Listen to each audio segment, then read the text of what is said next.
Pacak yang diketahui, iwak belido merupakan salah siko bahan baku pembuatan pempek di kota Palembang. Namun, dengan semakin sedikitnya populasi iwak endemik ini, akibat ke sejumlah aturan anyar muncul untuk melindungi keberadaan iwak yang siko ini. Aturan tersebut tertuang jero pelanggaran konsumsi iwak belido liwat Permen KKP nomor 1 tahun 2021.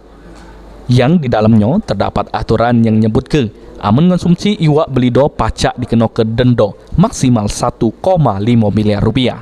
Menanggapi hal tersebut, sejumlah pengusaha pempek di sentra Kampung Pempek 26 Ilir Palembang justru dukung aturan tersebut.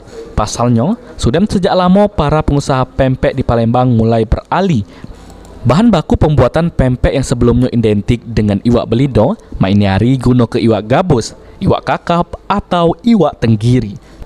Beberapa pengusaha pempek yang ditemui mengungkap ke alasan peralihan bahan baku pempek ialah karena iwak belido yang mulai langka. Dan kalaupun ada, regonya yang dibanderol terbilang mahal. Kalau untuk sementara ikan belaga kan lagi langka. Jadi saat ini kita pakai bahan baku ikan kakap, ikan tenggiri gitu.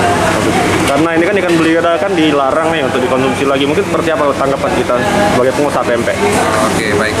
Sebelumnya kita apresiasi dari pemerintah, khususnya dari toko pempek Lala ini kita mengapresiasi, selain mengapresiasi, mendukung langkah pemerintah. Apalagi ikan belido ini kan langka, Mas. Kita mengganti alternatif yang lain. Bahan bakunya seperti ikan-ikan kakap atau ikan tenggiri yang memang bisa dikonsumsi. Karena letak geografisnya kan berbeda dengan daerah-daerah lain. Misalnya ada yang Pekanbaru atau yang lainnya, mungkin ikan belidonya banyak. Kalau kita di Sumatera Selatan, khususnya di Palembang kan sudah langka begitu. Kebetulan kami juga udah pakai iwak belido kan di sini kan, paling makainya gabus sama kakap. Belido juga setahu kami mahal juga kan iwaknya, terus jarang juga ketemu. Dengan ini dengan dilarangnya konsumsi iwak belido ini apa tanggapan kita?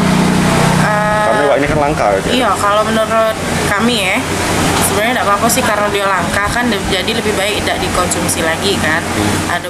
Para penjajah pempek berharap dengan adanya aturan ini pacak ngebuat populasi iwak belido di Palembang pacak balik lestari, sehingga pacak diketahui generasi selanjutnya. Sandi Pratama, PAL TV.